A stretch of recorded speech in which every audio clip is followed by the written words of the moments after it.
How we read determines what we see. Our interpretive lens is shaped by the assumptions we bring with us, the covenant story we believe we're standing in, and the historical framework we think the text belongs to. It shapes our conclusions and perspective of how we see things. The Holy Scriptures, the Word of Adonai, is covenantal revelation. It unfolds within the promises given to Abraham, Isaac, and Jacob. The apostolic writings do not stand outside that story. They stand inside of it. And they are not a departure from Israel's narrative, but a continuation of it. If we separate the apostolic writings from their covenant roots and read them through a framework that developed during centuries when much of the church became disconnected from the Jewish people, we risk distorting what those writings were originally communicating. The scriptures themselves have not changed. The Hebrew and Greek text remain fixed.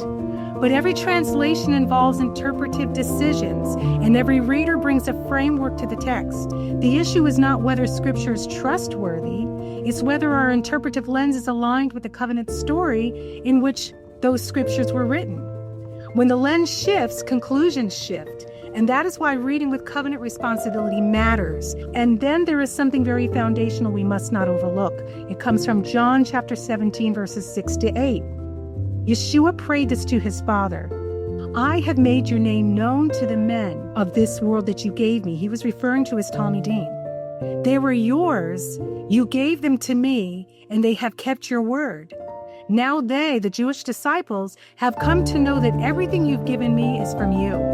The words which you gave me, I've given to them. They received them and truly understood that I came from you, and they believed that you sent me. And then continuing in verse 20, I pray not on behalf of these only, his Jewish disciples, but also for those who believe in me through their message, that they all may be one. Yeshua prayed his final prayer before his execution. He was not praying only for the Jewish disciples who were with him at the time, but also for those who will believe in Yeshua through their word. Through whose word? Through the Jewish apostles. He called, trained, and sent them out. Through their proclamation of Messiah, through their teaching rooted in Torah and the prophets, and through their witness that Israel's promises were being fulfilled. This is the order Yeshua himself established. The message was to be transmitted through those rooted in Israel's scriptures and story. When we detach scripture from its covenant setting, from its historical reality, and from Yeshua's Jewish identity, words can become weapons, and that is not the heart of Messiah.